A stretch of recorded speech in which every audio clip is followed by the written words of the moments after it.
नमस्कार दोस्तों। ST NCERT six class का स्लॉट सेकंड स्टार्ट हो चुका है। 50 पेज हमने पहले स्टडी कर लिए थे, अब 51 से यहाँ पर स्टार्ट करते हैं। इसको 2 घंटे में यहाँ पर टाइमर सेट कर लिया गया है मेरे द्वारा। अब इसे 2 घंटे में देखते हैं कितना पढ़ पाते हैं अपन। चलिए स्टार्ट करते हैं।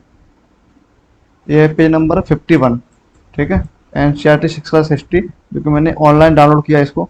मैं इसकी लिंक कमेंट और डिस्क्रिप्शन बॉक्स में दे दूंगा, या आप नहीं दे पाऊँ तो आप कमेंट करके पूछ लेना, मैं वहाँ पर वैसे लिंक इसकी दे दूंगा, आप वहाँ से इसे डायरेक्ट डाउनलोड कर सकते हो। ठीक है।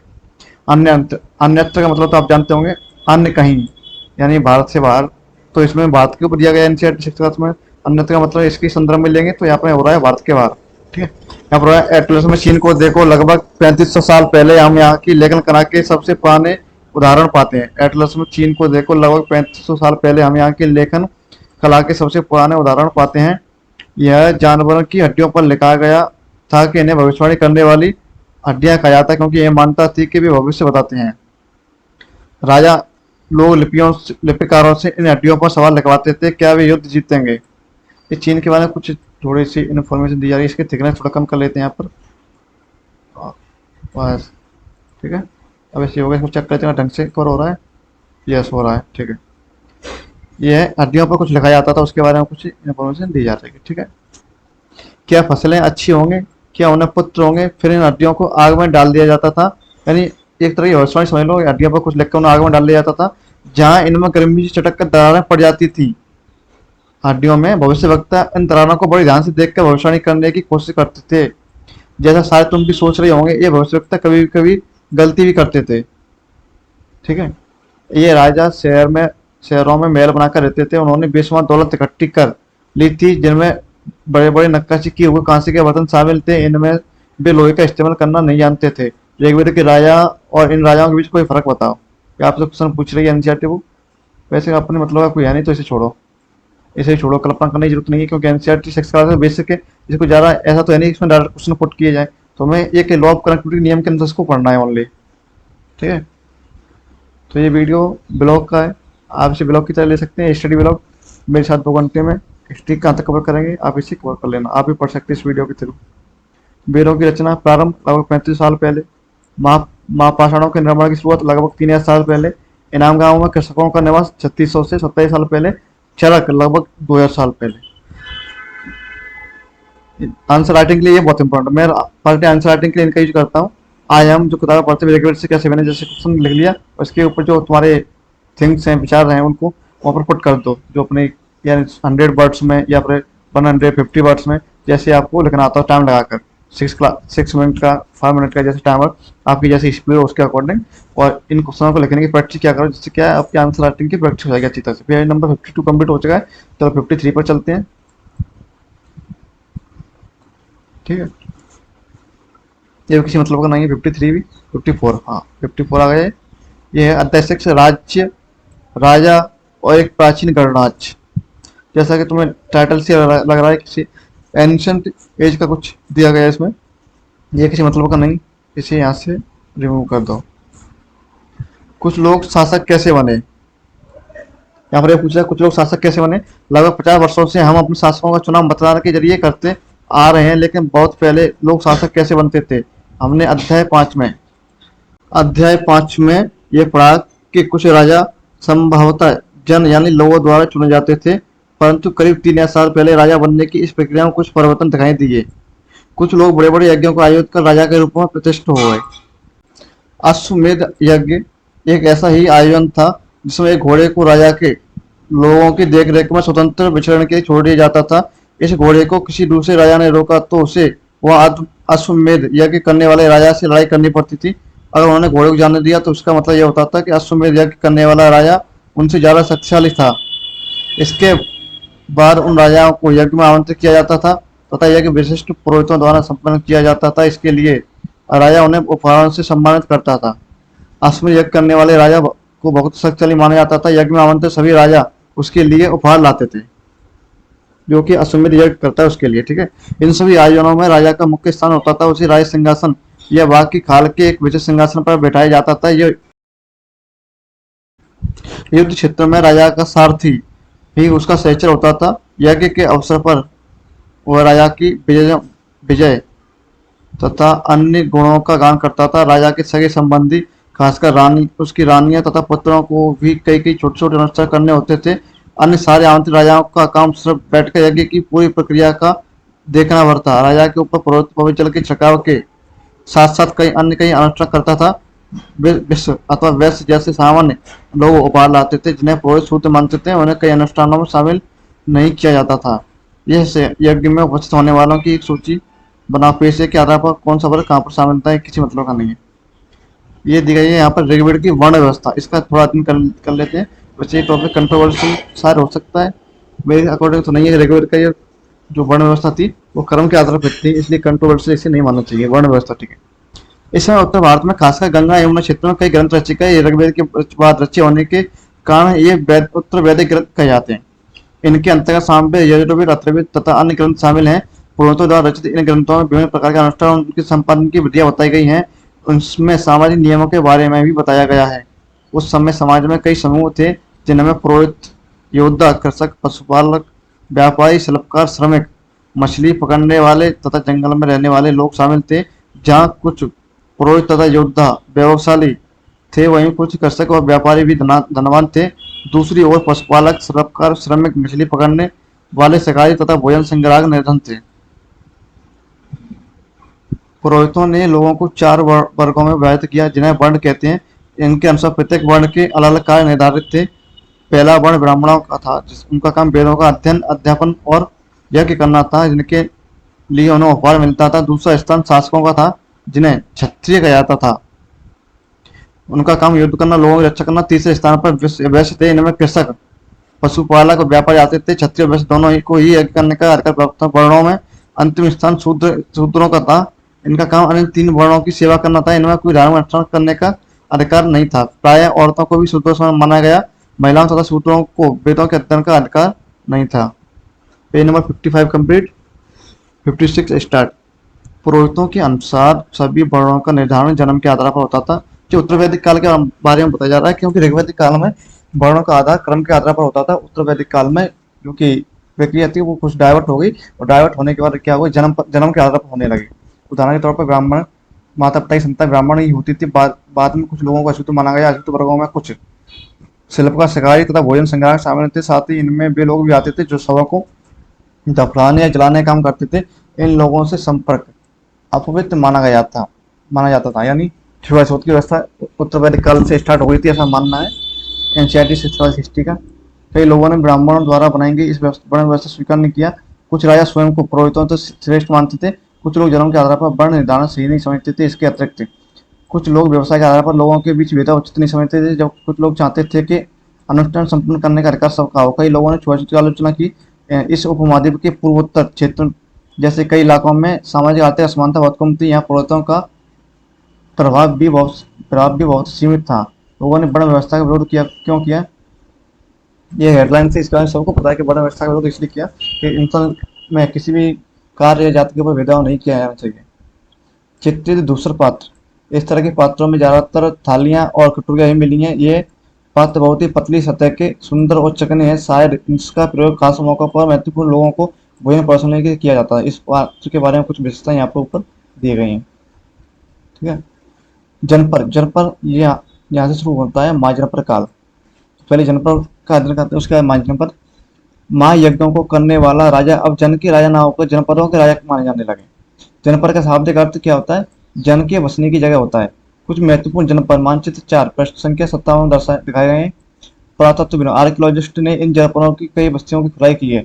दिल्ली में पुराना किला, उत्तर प्रदेश में मेरठ के पास हस्तिनापुर और एटा के पास अतरंजी किला, इनमें प्रमुख खुदाई से पता चला है कि लोग झोंपड़ियों में रहते थे और मवेशियों तथा अन्य जानवरों को पालते थे। वे चावल, गेहूं, धान, जौ, दालें, गन्ना, तिल तथा सरसों जैसी फसलें उगाते थे। क्या इस सूची में तुम्हें किसी ऐसी फसल का नाम मिला है? इसका उल्लेख अध्याय पर नहीं, किसी मतलब का नहीं, इसे छोड़ो। लोग मिट्टी के बर्तन भी बनाते थे। इनमें कुछ धूसर और कुछ लाल रंग के होते थे। इन प्राचीनों में कुछ विशिष्ट प्रकार के बर्तन मिले हैं जिन्हें चित्रित दूसरे पात्र के रूप में जाना जाता है। जैसा कि इनके नाम से स्पष्ट है, इन बर्तनों पर चित्रकारी की गई है। ये आमतौर पर सरल रेखाओं तथा ज्यामितीय आकृतियों के रूप में है। Page number 56 complete. अब यहाँ पर आ गए महाजनपद। करीब 2500 साल पहले कुछ जनपद अधिक महत्वपूर्ण हो गए। इन्हें महाजनपद कहा जाने लगा। मानचित्र 4 में कुछ महाजनपदों को दिखाया गया है। अधिकतर महाजनपदों की एक राजधानी होती थी। कई राजधानियों में किलेबंदी की गई थी, अर्थात इनके चारों ओर लकड़ी, ईंट या पत्थर की ऊंची दीवारें बनाई गई थी। ऐसा लगता है कि लोगों ने अन्य राजाओं के आक्रमण से डरकर अपनी सुरक्षा के लिए इन किलों का निर्माण किया। कुछ राजा अपनी राजधानी की चारों ओर विशाल ऊंची और प्रभावशाली दीवार खड़ी कर अपनी समृद्धि, यहाँ पर मानचित्र दिया गया है जो कि जनपद, महाजनपद और नगर के बारे में दर्शाता है। जैसे यहाँ पर अवंती, उज्जैन, कौशाम्बी, वैशाली, वज्जी जो जनपदों के नाम यहाँ पर दिए गए हैं। Page number 57 complete 58। और शक्ति का प्रदर्शन भी करते थे। इस तरह से किले के अंदर रहने वाले लोगों और उस क्षेत्र पर नियंत्रण रखना भी सरल हो जाता था। इस तरह की विशाल दीवार बनाने के लिए व्यापक योजना की आवश्यकता होती थी और लाखों की संख्या में ईंटों तथा पत्थरों का इंतजाम करना पड़ता था। हजारों स्त्री पुरुष बच्चों ने इसके लिए अथक परिश्रम किया होगा। इनके लिए संसाधनों की आवश्यकता पड़ती होगी। अब राजा सेना रखने लगे थे। सिपाहियों को नियमित वेतन देकर पूरे साल रखा जाता था। कुछ भुगतान संभवतः आहत सिक्कों 92 पेज पर देखेंगे हम के रूप में होता था। इन सिक्कों के बारे में अध्ययन में हम पढ़ेंगे। ठीक है, ये कुछ दीवार मिल गई जो कि महाजनपद काल की है। कौशाम्बी किले की दीवार, यह चित्र आधुनिक उत्तर प्रदेश के इलाहाबाद के पास मिली ईंटों की दीवार का अवशेष है। इसके एक भाग का निर्माण लगभग संभवतः 25 साल पहले हुआ था। ये ईंट की दीवार जिसका निर्माण 25 साल पहले हुआ था। क्या ईंट की एक संरचना बनाई गई जैसे ब्लॉक्स एक तरह से एक दूसरे से जोड़कर दिखाए गए। Page number 58 complete 59 start. यहाँ पर आ गया कर यानी टैक्स। टैक्स सिस्टम महाजनपद में कहाँ से शुरू हुआ उसकी इंफॉर्मेशन यहाँ से मिलती है। महाजनपदों के राजा विशाल किले बनवाते थे और बड़ी सेना रखते थे। जो महाजनपद काल 16 महाजनपद थे भारत में, उस काल के राजा विशाल किले बनवाते और बड़ी सेना रखते थे। इसलिए उन्हें प्रचुर संसाधनों की आवश्यकता होती थी। इसके लिए उन्हें कर्मचारियों की व्यवस्था होती थी। अतः महाजनपदों के राजा लोगों द्वारा समय समय पर लाए गए उपहारों पर निर्भर न रहकर अब नियमित रूप से कर वसूलने लगे। पहले राजाओं को क्या होता, समय पर लोग उपहार लाते, उनसे उन्हें रेवेन्यू जनरेट होता, लेकिन अब उन पर निर्भर न होकर उन्होंने क्या कर दिया, टैक्स सिस्टम स्टार्ट कर दिया, कर लगाना स्टार्ट कर दिया। ठीक है, फसलों पर लगाए गए कर सबसे महत्वपूर्ण थे क्योंकि अधिकांशतः लोग कृषक ही थे। प्राय उपज का हमेशा उपज का 1/6वां हिस्सा यानी जो उपज हुई उसका 6वां हिस्सा कर के रूप में निर्धारित किया जाता था, जिसे भाग कहा जाता था। जिसे क्या कहा जाता है, भाग। इसको कुछ हाईलाइट कर देते, इस पॉइंट को इम्पोर्टेंट है क्योंकि जो महाजनपदकालीन टैक्स था उसे क्या कहा जाता था, भाग। कारीगरों के ऊपर भी कर लगाए गए। कारीगरों के ऊपर भी कर लगाए गए जो प्राय श्रम के रूप में चुकाए जाते थे। जैसे एक बनकर लोहार सुनार को राजा के लिए महीने में एक दिन काम करना पड़ता था। पशुपालकों को जानवरों या उनको उत्पादों के रूप में कर देना पड़ता था। व्यापारियों को सामान खरीदने बेचने पर भी कर देना पड़ता था। आर्किटेक्ट शिकारियों तथा संग्राहक जो कि किसी शेयर को इकट्ठा करते हैं उनको संग्राहक कहते हैं। संग्राहकों को जंगल से प्राय प्राप्त वस्तुएं देनी होती थी राजाओं को। आगे तक संग्रह राजाओं को क्या देते होंगे, आगे जो शिकारी होते हैं वो मोरली मांस ही देते होंगे, किसी जानवरों को मार कर लाते होंगे या फिर जानवर खाल देते होंगे। और खाद्य संग्राहक जो कि चीज़ों को इकट्ठा करते हैं वो जो चीज़ें इकट्ठा की उनमें से कुछ देते होंगे। तो ऐसे मोरली चीज़ें किसी मतलब की नहीं है, इनको वैसे ही ना तो यार करने की जरूरत है, इनको ना ही इनको कुछ ज़्यादा अटैच देने की जरूरत है। मुझे ये पढ़ना किसी में परिवर्तन कि जो डेवलपमेंट हुई है, कैसे हुई है, कहाँ से स्टार्ट हुई, कैसे कहाँ तक पहुँची है, उसका ही थोड़ा पॉइंट ऑफ व्यू चाहिए हमें। ज़्यादा इस पर ध्यान देने की जरूरत नहीं है। क्लास की एनसीईआरटी है तो ज़्यादा इसको वो निकलने की जरूरत नहीं है। इस युग में कृषि के क्षेत्र में दो बड़े परिवर्तन आए। हाल के फाल। एक हल होता है जैसे आपने देखा होगा लकड़ी का हल, उसमें एक लोहे का आगे लगा रहता है नोक से, उसे फाल कहते हैं, फाल। अब लोहे के बनने लगे। अब कठोर जमीन को लकड़ी के फाल की तुलना में लोहे के फाल से आसानी से जोता जा सकता था। इससे फसलों की उपज बढ़ गई। दूसरे लोगों ने धान के पौधों का रोपण शुरू किया, अर्थात खेतों में बीज छिड़ककर धान उपजाने के बजाय धान की पौध तैयार कर उनका रोपण शुरू किया गया। अब पहले की तुलना में बहुत ज्यादा पौधे जीवित रह जाते थे, इसलिए पैदावार ज्यादा होने लगी। इसमें कमोतर परिश्रम लगता था। यह काम ज्यादातर दास दासी तथा भूमि यानी खेतिहर मजदूर कम का करते थे। क्या तुम बता सकते हो कि राजा इन पर्वतों को प्रोत्साहन क्यों देते होंगे? किसी मतलब का नहीं, इसे छोड़ो। Page number 59 complete 60 start. सूक्ष्म निरीक्षण। मगध साम्राज्य जो कि बिहार से निकला हुआ है उसके बारे में कुछ इंफॉर्मेशन। मगध लगभग 200 साल के भीतर मगध सबसे महत्वपूर्ण जनपद बन गया। गंगा और सोन जैसी नदियां मगध से होकर बहती थी। ये यातायात, जल वितरण और जमीन को उपजाऊ बनाने के लिए बहुत महत्वपूर्ण थी। मगध का एक हिस्सा जंगलों से भरा था। इन जंगलों में रहने वाले हाथियों को पकड़कर उन्हें प्रशिक्षित कर सेना के काम में लगाया जाता था। यही नहीं, जंगलों से घर गाड़ियां तथा रथ बनाने के लिए लकड़ियां मिलती थी। इसके अलावा इस क्षेत्र में लोह अयस्क के घराने हैं। मजबूत औजार और हथियार बनाने के लिए ये बहुत उपयोगी थे। मगध में दो बहुत ही शक्तिशाली शासक बिंबिसार और अजातशत्रु हुए तथा अन्य जनपदों को जीतने के लिए हरसंभव साधन अपनाते थे। महापद्मनंद एक महत्वपूर्ण शासक था। उन्होंने अपने नियंत्रण का क्षेत्र इस उपमहाद्वीप के उत्तर पश्चिमी भाग तक फैला लिया था। बिहार में राजगृह आधुनिक राजगृह कई सालों तक मगध की राजधानी बनी रही। बाद में पाटलिपुत्र आज का पटना को राजधानी बनाया गया। 2300 साल पहले की बात है। मैसिडोनिया का राजा सिकंदर विश्व विजय करना चाहता था। पूरी तरह सफल न होने पर भी वह मिस्र और पश्चिमी एशिया के कुछ राज्यों को जीतता हुआ भारतीय उपमहाद्वीप में ब्यास नदी के किनारे तक पहुंच गया। जब उसने मगधी की ओर कूच करना चाहा तो उसके सिपाहियों ने इनकार कर दिया। वे इस बात से भयभीत थे कि भारत के शासकों के पास पैदल, रथ और हाथियों की बहुत बड़ी सेना थी। बाय द वे, जो कि मैसेडोनिया के सैनिक थे उन्होंने हाथी भी पहली बार भारत में देखे थे, कहीं और भी कहीं दूसरी जगह नहीं देखे थे उन्होंने। तो उनको पता भी नहीं था यूनानियों को हाथी कैसे होते हैं, क्या होता है। इन सेना और ऋग्वेद में उल्लेखित सेना के बीच में क्या अंतर मिलता है, इसका अध्ययन करने की कोई जरूरत नहीं है, इतना डीपली किसी में नहीं आएगा। जी दूसरा जनपद आ गया वज्जी। जैसा कि तुमने ऊपर पढ़ा है, मगध एक शक्तिशाली राज्य बन गया था। उसके नजदीक ये वज्जी राज्य था जिसकी राजधानी वैशाली विहार थी। यहाँ एक अलग किस्म की शासन व्यवस्था थी जिसे गढ़ या संघ कहते थे। संघ यानी यूनियन। गढ़ या संघ में जैसे कोई शासक में उसकी यूनियन वो वज्जी कहलाती थी। वज्जी वज्जी कहता है एक संघ था, उसमें कई राजाओं की यूनियन थी वो। गढ़ या संघ में कई शासक होते थे। कभी कभी लोग एक साथ शासन करते थे जिसमें से प्रत्येक राजा व्यक्ति राजा कहलाता था। ये सभी राजा विभिन्न अनुष्ठानों को एक साथ संपन्न करते थे। सभा में बैठकर ये बातचीत, बहस और व्यवहार के जरिए तय करते थे क्या करना है, किस तरह करना है। शत्रुओं के आक्रमण से निपटने के लिए वे मिलकर चर्चाएं करते थे। स्त्रियां, दास तथा कमकार इन सभाओं में हिस्सा नहीं ले सकते थे। बुद्ध तथा महावीर। बुद्ध तथा महावीर जिनके बारे में तुम अध्याय 7 में पढ़ो, दोनों ही गण संघ से संबंधित थे। बौद्ध साहित्य में संघ के जीवन का बहुत ही सजीव वर्णन मिलता है। अब यहाँ पर आगे बज्जी का कुछ पॉइंट ऑफ व्यू। बज्जी संघ का वर्णन दीर्घ निकाय से लिया गया है। एक ग्रंथ है दीर्घ निकाय, बौद्ध ग्रंथ है शायद, उससे लिया गया है। दीर्घ निकाय एक प्रसिद्ध बौद्ध ग्रंथ है। दीर्घ निकाय एक प्रसिद्ध बौद्ध ग्रंथ है जिसमें बुद्ध के कई व्याख्यान दिए गए हैं। इन्हें करीब 2300 साल पहले लिखाया गया था। अजातशत्रु और बज्जी संघ। अजातशत्रु बज्जी संघ पर आक्रमण करना चाहते थे। उन्होंने अपने मंत्री वस्कर को बुद्ध के पास सलाह के लिए भेजा। बुद्ध ने उनसे पूछा क्या बज्जी सभाएं नियमित रूप से होती हैं तथा उनमें सभी तरह से उपस्थित होते हैं।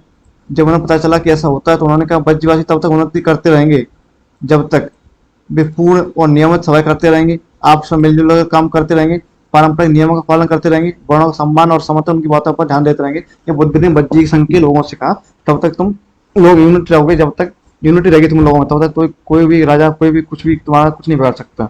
Page number 16 complete. आगे इसका अध्ययन करते हैं। और बज्जी महिलाओं से जबरदस्ती नहीं करेंगे और उन्हें बंधक नहीं बनाएंगे। शहरों तथा गांवों में चैत्यों का रखरखाव करेंगे। विभिन्न मतवाले संतों का सम्मान करेंगे। उनके आने जाने पर कोई रोक नहीं लगाएंगे। ये महात्मा बुद्ध ने बज्जी संघ के राजाओं से कहा था। कई शक्तिशाली राजा इन संघों को जीतना चाहते थे। इसके बावजूद उनका राज्य अब से लगभग 1500 साल पहले तक चलता रहा। उसके बाद गुप्त शासकों ने गण और संघ पर विजय प्राप्त कर उन्हें अपने राज्य में शामिल कर लिया। इसके बारे में हम अध्ययन 11 में पढ़ेंगे। अन्यत्र ये एक टॉपिक फिर से कहीं से आ गया। अपने एटलस में यूनान और एथेंस को ढूंढो। लगभग 25 साल पहले एथेंस के लोगों ने एक शासन व्यवस्था की स्थापना की जिसे प्रजातंत्र या गणतंत्र कहते हैं। यह व्यवस्था लगभग 2200 सालों तक चली। इसमें 30 साल से ऊपर के सभी पुरुषों को पूर्ण नागरिकता प्राप्त थी जो दास नहीं थे। वहाँ एक सभा थी जो महत्वपूर्ण विषयों पर निर्णय लेने के लिए साल भर कम से कम 40 बार बुलाई जाती थी। इस सभा में सभी नागरिक भाग ले सकते थे। शासन के कई पदों पर नियुक्तियां लॉटरियों द्वारा की जाती थी। सभी नागरिकों को सेना और नौसेना में अपनी सेवा देनी जरूरी थी। औरतों को नागरिकों का दर्जा नहीं मिलता था। व्यापारियों तथा शिल्पकारों के रूप में एथेंस में रहने वाले और काम करने वाले बहुत से विदेशियों को भी नागरिक अधिकार नहीं मिले थे। एथेंस में खदानों, खेतों, घरों, कार्यशालाओं में काम कर रहे दासों को भी नागरिक अधिकार नहीं मिले थे। क्या एथेंस वास्तव में जनतंत्र था? यहाँ पर क्वेश्चन किया गया इसको। जब किसी को एथेंस में किसी को अधिकार ही नहीं था फिर जनतंत्र किस बात का था? कुछ उपयोगी शब्द किसी और काम के नहीं है। यहाँ पर दिए गए कुछ फ्लोचार्ट सा बनाकर महाजनपद का राजा, कुछ आखिर संघ, कृषि, कृषक, व्यापारी, पशुपालक, इनको भरना कोई जरूरत नहीं, किसी मतलब नहीं, बच्चों के लिए है। ये किसी जरा मतलब की नहीं है, फिर इनको पढ़ लेते हैं। नए शासक 3,000 साल पहले, महाजनपद 3,000 साल पहले, सिकंदर का आक्रमण का उल्लेख, जय निकाय का लेखन 23 साल पहले, गणेश संघ राज्यों का अंत लगभग 1500 साल पहले, यानी बज्जी संघ का अंत कब हुआ, लगभग 1500 साल पहले। इसमें प्रश्न दिए गए हैं, प्रश्न 2 के उत्तर बताइए, समूह में से कौन से समूह आज भी कर देते हैं। ये सब क्वेश्चन लगो, इनकी आंसर राइटिंग करो, जैसे प्रैक्टिस हो जाएगी आंसर राइटिंग की, और ज़्यादा आपको दिक्कत नहीं पड़ेगी आगे चल के। Page number 64 complete. 65 स्टार्ट। नए प्रश्न नए विचार। अध्याय 7 का नाम क्या है, नए प्रश्न नए विचार। ये किसी काम का नहीं है यहाँ तक, इसे छोड़ो। बुद्ध की कहानी सॉरी, बौद्ध धर्म की जो महात्मा बुद्ध, सिद्धार्थ, उनकी कहानी अपन देखिए। बौद्ध धर्म के संस्थापक सिद्धार्थ थे, जिन्हें गौतम बुद्ध के नाम से भी जाना जाता है। उनका जन्म लगभग 2500 वर्ष पूर्व हुआ था। गौतम बुद्ध का जन्म लगभग 2500 वर्ष पूर्व हुआ था। यह उस समय था जब लोगों के जीवन में तेजी से परिवर्तन हो रहे थे। जैसा कि तुमने अध्याय 6 में पढ़ा, महाजनपदाओं के कुछ राजा इस समय बहुत शक्तिशाली हो गए थे। जब गौतम बुद्ध का जन्म हुआ तब उस समय महाजनपदाओं के कुछ राजा क्या हुए थे, बहुत शक्तिशाली हो गए थे। हजारों सालों के बाद फिर से नगर उभर रहे थे, गाँव के जीवन में भी बदलाव आ रहा था। अध्याय 10 में देखेंगे इस बात को। बहुत से विचारक इन परिवर्तनों को समझने का प्रयास कर रहे थे, वे जीवन के सच्चे अर्थ को भी जानना चाह रहे थे। बुद्ध क्षत्रिय थे। बुद्ध क्या थे, क्षत्रिय थे। शाक्य नामक छोटे गण से संबंधित थे। युवावस्था में ही ज्ञान की खोज में उन्होंने घर के सुखों को छोड़ दिया।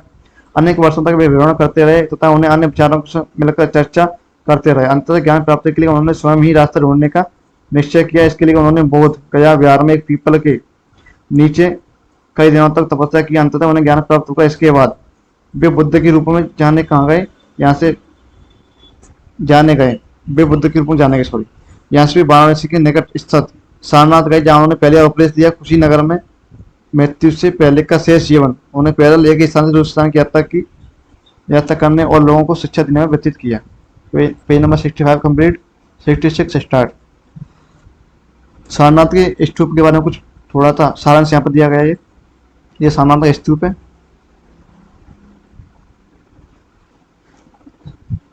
सारनाथ स्तूप, इस इमारत को स्तूप के नाम से जाना जाता है। यहीं पर बुद्ध ने अपना सर्वप्रथम उपदेश दिया तथा इसी घटना की स्मृति में यह स्तूप का निर्माण किया गया। यह अध्याय 12 में तुम स्तूप के बारे में और अधिक से पढ़ेंगे। ठीक है, अध्याय 12 में और अधिक से पढ़ेंगे। बुद्ध ने शिक्षा दी कि जीवन कष्टों दुखों से भरा हुआ है। बुद्ध ने शिक्षा दी कि जीवन दुखों और कष्टों से भरा हुआ है। ऐसा हमारी इच्छा और लालसा जो कि कभी पूरी नहीं हो सकती, उसके कारण होता है। कभी कभी हम जो चाहते हैं वो प्राप्त कर लेने के बाद भी संतुष्ट नहीं होते एवं और अधिक अथवा अन्य वस्तुओं को पाने की इच्छा करने लगते हैं। बुद्ध ने इस लिप्सा को तृष्णा कहा है। जो हमारी लिप्सा होती है यानी इच्छा होती है जो कभी खत्म नहीं होती, उनको बुद्ध ने क्या कहा, तृष्णा। बुद्ध ने शिक्षा दी आत्म संयम अपनाकर हम ऐसी लालसा से मुक्ति पा सकते हैं। आत्म संयम यानी सेल्फ कंट्रोल अपनाकर हम ऐसी इच्छाओं पर काबू पा सकते हैं। सेल्फ कंट्रोल संभव है मेडिटेशन के थ्रू। बुद्ध धर्म में एक सबसे प्रचलित मेडिटेशन विधि जिसका नाम है विपस्सना। विपस्सना विधि क्या होती है, इसका आप इंटरनेट पर सर्च करना, आपको इसकी बहुत सारी जानकारी मिल जाएगी। उससे क्या है, उससे हम अपने इंद्रियों को आत्म संयमित कर सकते हैं, यानी सेल्फ कंट्रोल अपने शरीर को कर सकते हैं, अपने आप को सेल्फ कंट्रोल कर सकते हैं। उसका अगर आप ध्यान कर सकते हो तो उसका सर्च करना, उसके बाद यत्न करना, ध्यान करना भी स्टार्ट करना, जो कि पढ़ाई में बहुत ज़्यादा आपकी हेल्प करेंगी। उन्होंने लोगों को दयालु होने तथा मनुष्य के साथ साथ जानवरों के जीवन का भी आदर करने की शिक्षा दी। वे मानते थे कि हमारे कर्मों के सॉरी परिणाम चाहे भी अच्छे हों या बुरे, हमारे वर्तमान जीवन के साथ साथ बाद के जीवन को भी प्रभावित करते हैं। बुद्ध ने अपनी शिक्षा सामान्य लोगों की प्राकृत भाषा में दी, जिससे सामान्य लोग भी उनके संदेश को समझ सकें। वेदों की रचना के लिए किस भाषा का प्रयोग हुआ था? वेदों के लिए वैदिक संस्कृत का प्रयोग हुआ था, इस लोगों को पता है। वन वर्ड आंसर है।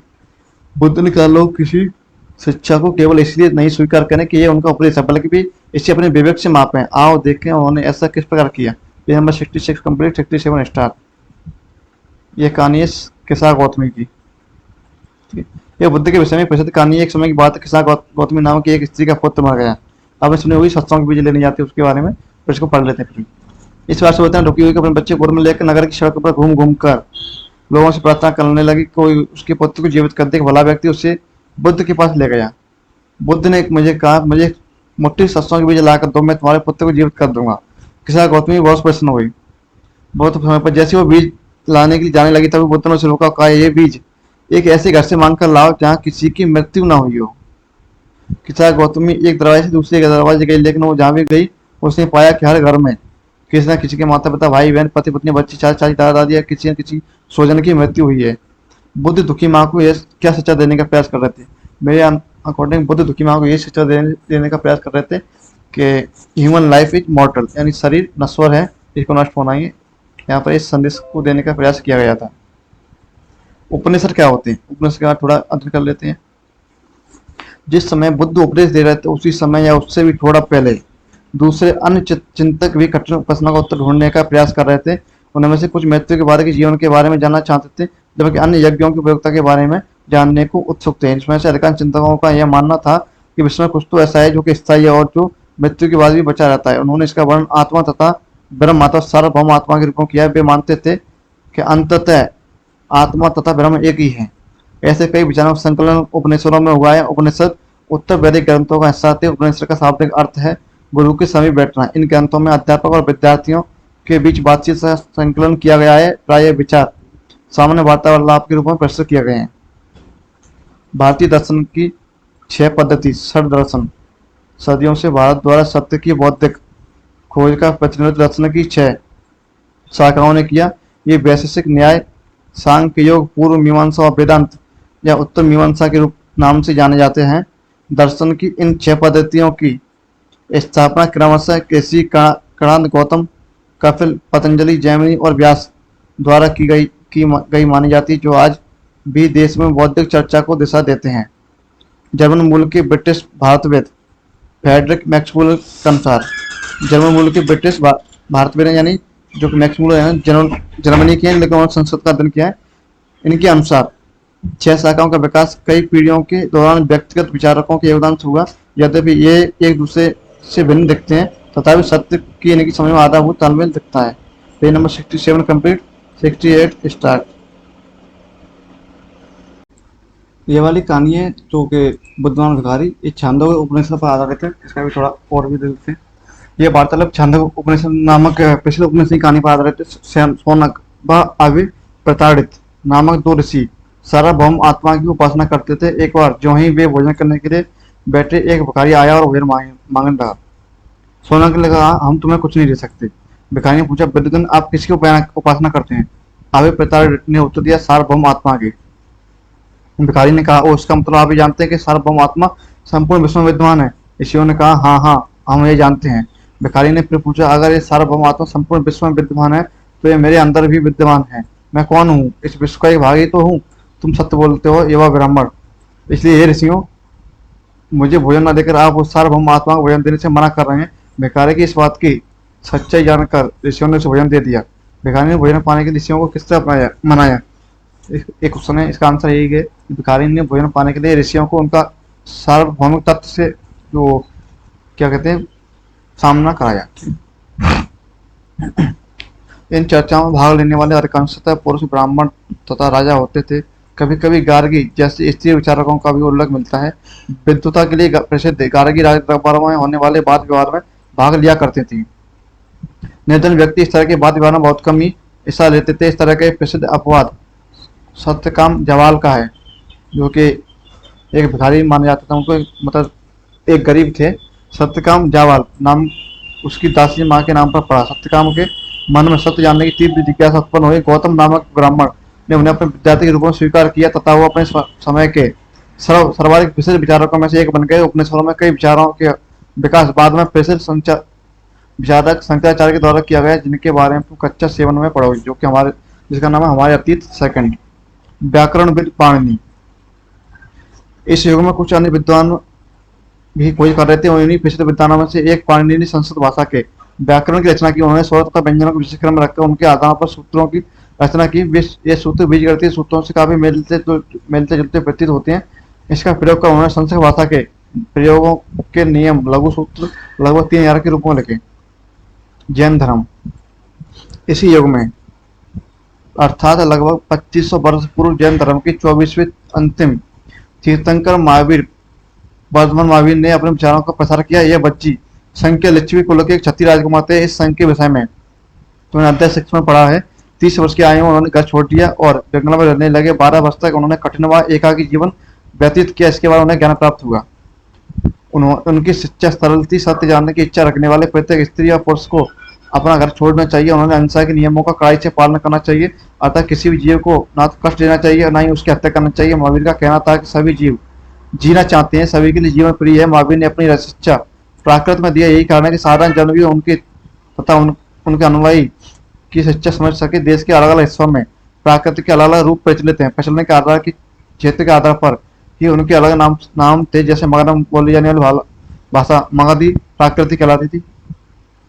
जैन नाम से जाने गए महावीर के अनुयायियों को भोजन के लिए भिक्षा मांगकर सारा जीवन बिताना होता था। उन्हें पूरी ईमानदारी से रहना पड़ता था। चोरी न करने की शक्ति हिदायत थी। उन्हें ब्रह्मचर्य का पालन करना होता था। पुरुषों को वस्त्र सहित सब कुछ त्याग देना पड़ता था। जैसे दिगंबर संस्था के प्रवर्तक थे। Sorry 16 complete 70 start. जैन शब्द का मतलब क्या है? जैन शब्द का मतलब जिन अर्थात विजेता। यहाँ पर विजेता का मतलब क्या है? जो कि इंद्रियों को कंट्रोल में कर सके, और उनका तात्पर्य है जैन। जैन का मतलब भी यही है जो कि इंद्रियों पर विजय प्राप्त करने वाला हो। अधिकांश व्यक्तियों के लिए ऐसे कई कड़े नियमों का पालन करना बहुत ही कठिन था। फिर भी हजारों व्यक्तियों ने इस नई जीवन शैली को जानने और सीखने के लिए अपने घर को छोड़ दिया। कई अपने घरों में ही रहे और भिक्षु भिक्षुणी बनकर बने लोगों को भोजन कराकर उनकी सहायता करते रहे। मुख्यतः व्यापारियों ने जैन धर्म का समर्थन किया। किसानों के लिए इन नियमों का पालन अत्यंत कठिन था, जो क्योंकि फसल की रक्षा के लिए उन्हें कीड़े मकोड़ों को मारना पड़ता था। बाद की सदियों में जैन धर्म उत्तर भारत के कई हिस्सों के साथ साथ गुजरात, तमिलनाडु, कर्नाटक में भी फैल गया। महावीर तथा उनका अनुयायियों की शिक्षाएं कई शताब्दियों तक मौखिक रूप में नहीं, वर्तमान रूपों में उपलब्ध। जैन धर्म की शिक्षाएं लगभग 1500 वर्ष पूर्व, आज से लगभग 1500 वर्ष पूर्व गुजरात में वल्लभी नामक स्थान पर लिखी गई थी। संघ संघ यानी यूनियन। महावीर तथा बुद्ध दोनों का यह मानना था कि घर का त्याग करने पर ही सच्चे ज्ञान की प्राप्ति हो सकती है। ऐसे लोगों के लिए उन्होंने संघ नामक एक संगठन बनाया जहाँ घर का त्याग करने वाले लोग एक साथ रह सकें। संघ में रहने वाले बौद्ध भिक्षुओं के लिए बनाए गए नियम विनय पिटक नामक ग्रंथों में मिलते हैं, जो कि बौद्धों का ग्रंथ है। विनय पिटक से हमें पता चलता है कि संघ में पुरुषों और स्त्रियों के रहने की अलग अलग व्यवस्था थी। सभी व्यक्ति संघ में प्रवेश ले सकते थे। हालांकि संघ में प्रवेश के लिए बच्चों को अपने माता पिता से, दासों को अपने स्वामी से, राजा के यहाँ काम करने वाले लोगों को राजा से तथा कर्जदारों को अपने देनदारों से अनुमति लेनी होती थी। एक स्त्री को इसके लिए अपने पति से अनुमति लेनी होती थी। संघ में प्रवेश लेने वाले स्त्री पुरुष बहुत सारा जीवन जीते थे। सादा वे अपना अधिकांश समय ध्यान करने में बिताते थे और दिन के एक निश्चित समय वे शहरों तथा गांव में जाकर भिक्षा मांगते थे। यही कारण है कि उन्हें भिक्षु तथा भिक्षुणी, साधु भिखारी के लिए प्राकृत शब्द कहा गया है। वे आम लोगों को शिक्षा देते थे, साथ ही एक दूसरे की सहायता भी करते थे। Page number 70 complete and 71 start. किसी तरह की आपसी लड़ाई निपटारा करने के लिए वे प्राय बैठकें भी किया करते थे। संघ में प्रवेश लेने वालों में ब्राह्मण, क्षत्रिय, व्यापारी, मजदूर, नाई, गणका तथा दास शामिल थे। इनमें से कई लोगों ने बुद्ध की शिक्षाओं के विषय में लिखा तथा कुछ लोगों ने संघ में अपने जीवन के विषय में सुंदर कविताओं की रचना की। पहाड़ी को काटकर बनाई गई ये गुफा, यह काले बताओ महाराष्ट्र में स्थित एक गुफा है। भिक्षु भिक्षुणी इन शरण स्थलों में रहकर ध्यान किया करते थे। ये जो कि बौद्ध भिक्षु का विहार है, जिनमें ये लोग क्या करते थे? ध्यान किया करते थे। बिहार जैन तथा बौद्ध भिक्षु पूरे साल भिक्खु लिखा है। भिक्खु शब्द नहीं होता है, भिक्षु होता है। ठीक है, आप लोग ये कहोगे भिक्षु के बोल रहे हैं, लिखा तो भिक्खु है, लेकिन भिक्षु होता है। पूरे साल एक स्थान से दूसरे स्थान घूमते हुए उपदेश दिया करते थे। केवल वर्षा ऋतु में जब यात्रा करना कठिन हो जाता तो वे एक ही स्थान पर निवास करते थे। ऐसे समय में अनुयायी द्वारा उद्यानों में बनवाए गए अस्थायी निवासों में अथवा पहाड़ी क्षेत्रों की प्राकृतिक गुफाओं पर रहते थे। जैसे जैसे समय बीतता गया, भिक्षु भिक्षुणियों ने स्वयं तथा उनकी समर्थकों ने अलग स्थायी शरणस्थलों की आवश्यकता अनुभव किया। तब कई शरणस्थल बनाए गए जिन्हें विहार कहा गया। आरंभिक विहार लकड़ी के बनाए गए तथा 12 महीने के निर्माण में ईंटों का प्रयोग होने लगा। पश्चिमी भारत में विशेषकर कुछ विहार पहाड़ियों को खुदकर बनाए गए। Page number 71 complete 72 start. एक बौद्ध ग्रंथ से ज्ञात होता है, जिस तरह से महासागरों में मिलने पर नदियों की अलग अलग पहचान समाप्त हो जाती है, ठीक उसी तरह बुद्ध के अनुयायी जब भिक्षुओं की श्रेणी में प्रवेश करते हैं तो वे अपना वर्ण, श्रेणी और पर्वत सब त्याग देते हैं। प्राय किसी धनी व्यापारी, राजा अथवा भूस्वामी द्वारा दान में दी गई भूमि पर विहार का निर्माण होता था। स्थानीय व्यक्ति भिक्षु भिक्षुणियों के लिए भोजन, वस्त्र तथा दवाइयां लेकर आते थे, जिसके बदले भिक्षु और भिक्षु लोगों को शिक्षा देते थे। आगे आने वाली शताब्दियों में बौद्ध धर्म उपमहाद्वीप के विभिन्न हिस्सों के साथ साथ बाहरी क्षेत्रों में भी फैल गया। अध्याय 10 में तुम इसके बारे में और अधिक अध्ययन करेंगे। आश्रम व्यवस्था। आश्रम व्यवस्था क्या थी, इसके बारे में कुछ और भी यहाँ पर। जैन तथा बौद्ध धर्म जिस समय लोकप्रिय होता लगा, उसी समय ब्राह्मणों ने आश्रम व्यवस्था का विकास किया। यहाँ आश्रम शब्द तात्पर्य लोगों द्वारा रहने तथा ध्यान करने में प्रयोग होने वाले स्थान से नहीं, बल्कि इसका तात्पर्य जीवन के एक चरण से है। ब्रह्मचर्य, गृहस्थ, वानप्रस्थ, सन्यास नामक 4 आश्रमों की व्यवस्था की गई। ब्रह्मचर्य अंतर्गत ब्राह्मण, क्षत्रिय तथा वैश्य से अपेक्षा की जाती थी कि इस चरण के दौरान भी सादा जीवन बिताकर वेदों का अध्ययन करेंगे, जो कि 25 साल मानी जाती है ब्रह्मचर्य आश्रम की। गृहस्थ आश्रम के अंतर्गत उन्हें विवाह कर गृहस्थ के रूप में रहना होता था। वानप्रस्थ के अंतर्गत उन्हें जंगलों में रहकर साधना करनी होती थी। अंततः उन्हें सब कुछ त्याग कर सन्यासी बन जाना था। आश्रम व्यवस्था ने लोगों का अपने जीवन का कुछ हिस्सा ध्यान लगाने पर बल दिया। प्राय स्त्रियों को वीर्य पढ़ने की अनुमति नहीं मिली थी। उन्होंने अपने पतियों द्वारा पालन किए जाने वाले आश्रमों का ही अनुसरण करना होता था। संघ के जीवनों से आश्रमों की व्यवस्था किस प्रकार भिन्न थी? यहाँ किन वर्णों का उल्लेख हुआ है? क्या सभी 4 वर्णों का यह आश्रम व्यवस्था अपनाने की अनुमति थी? नहीं, ये सिर्फ 3 वर्णों का आश्रम व्यवस्था अपनाने की अनुमति थी, चौथे वर्ण को नहीं थी। Page number 72 complete. 73 स्टार्ट। अन्यंत्र एटर्स में ईरान।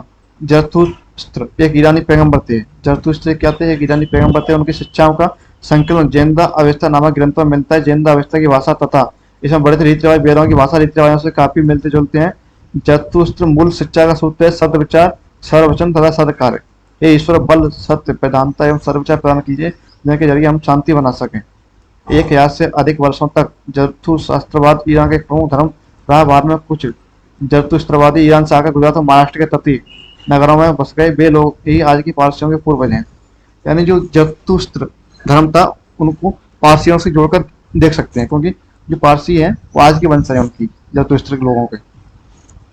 ये उपयोगी शब्द हैं तृष्णा, इच्छा, प्राकृत भाषा, आत्मा जो सोल होती है, ब्रह्म जो सब सुपर सोल होती है, उपनिषद जो कि ऋषियों के पाठ बैठकर सुने जाते हैं, जैन इंद्रियों का विजेता, अहिंसा किसी हिंसा न करना, भिक्षु बौद्ध भिक्षु होते हैं, संघ यूनियन, बिहार जो उनकी भिक्षुओं को ठहरने के लिए बनाए गए, बिहार आश्रम व्यवस्था ब्राह्मणों ने शुरू की थी। ठीक है, ये 73 कंप्लीट। कुछ स्थितियां हैं महत्वपूर्ण। उपनिषदों के विचारक तथा जैन महावीर तथा बुद्ध लगभग 2500 वर्ष पूर्व थे। जैन ग्रंथों का लेखन लगभग 1500 वर्ष पूर्व कहाँ पर हुआ? गुजरात के वल्लभी में, 1500 वर्ष पूर्व। ठीक है, ये माउस से लिखना कुछ आसान नहीं है, पर फिर भी ट्राई करता हूँ।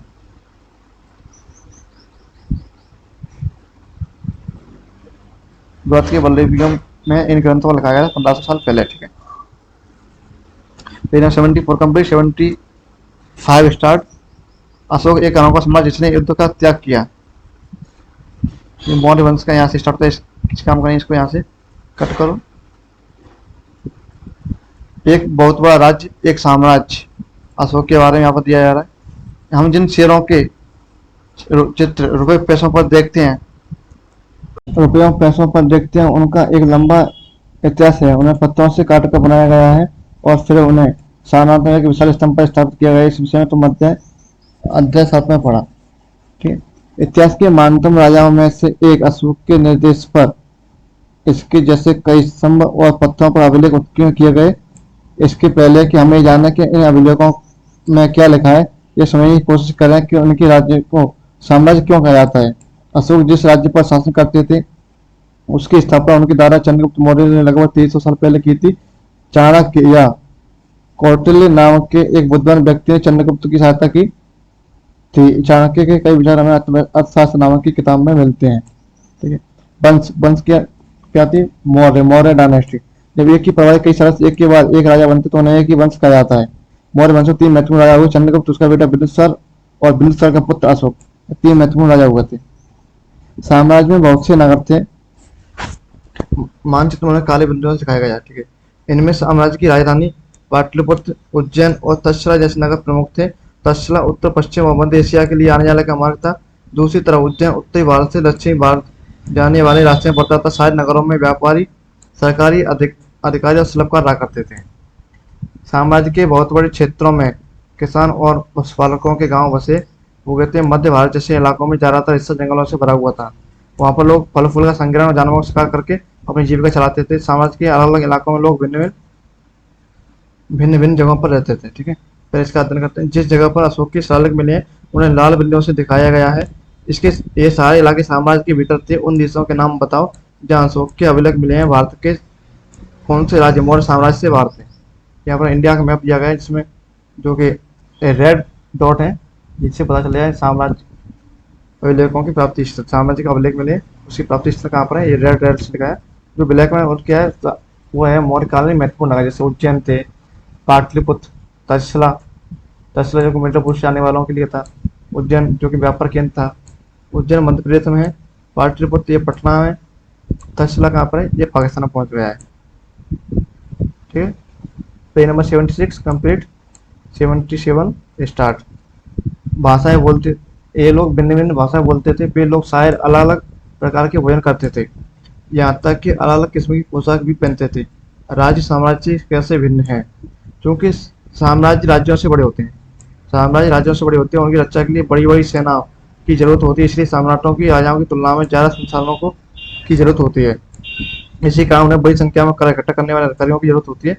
साम्राज्य का प्रशासन, क्योंकि मौर्य साम्राज्य बहुत बड़ा था, इसलिए अलग अलग हिस्सों पर अलग अलग ढंग से शासन किया जाता था। पाटलिपुत्र और उसके आसपास के आसपास के इलाकों पर सम्राट का सीधा नियंत्रण था। इसका मतलब यह है हुआ कि उस इलाके के गांव और शहरों के किसानों, पशुपालकों, शिल्पकारों और व्यापारियों से कर इकट्ठा करने के लिए राजा अधिकारियों की नियुक्ति करता था, जो राजा के आदेशों का उल्लंघन करते थे। अधिकारी उनको सजा भी देते थे। इनमें से कई अधिकारियों को वेतन भी दिया जाता था। संदेश वाहक एक जगह से दूसरी जगह घूमते रहते थे और राजा के जासूस अधिकारियों के कार्यकलाप पर नजर रखते थे। इन सब के ऊपर सम्राट था, जो राज परिवार का एक परिवार एवं वर्ष मध्य सहायता से सब पर नियंत्रण रखता था।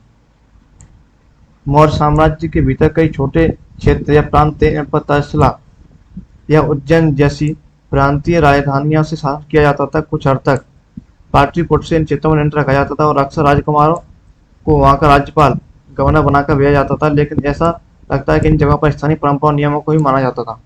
प्रादेशिक केंद्र, प्रादेशिक केंद्रों के बीच विस्तृत क्षेत्र थे। इनके इलाकों में मौर्य शासक सिर्फ मार्ग और नदियों पर नियंत्रण रखने की कोशिश करते थे, जो कि पेज नंबर 77 कंप्लीट, जो कि आवागमन के लिए महत्वपूर्ण थे।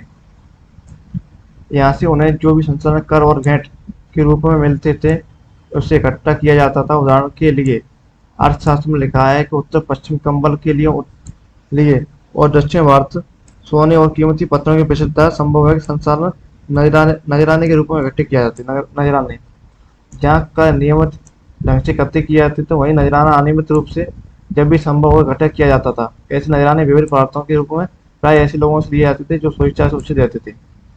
राजधानी में सम्राट मेगास्थनीज चंद्रगुप्त के दरबार में पश्चिमी एशिया की यूनानी राजा सेल्यूकस निकेटर का राजदूत था।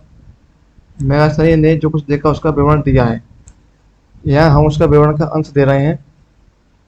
सम्राट का जनता के सामने आने के अवसरों पर शोभा यात्रा के रूप में जश्न मनाया जाता था। उन्हें एक सोने की पालकी में लाया जाता था। उनकी अंगरक्षक सोने और चांदी से अलंकृत हाथियों पर सवार रहते थे।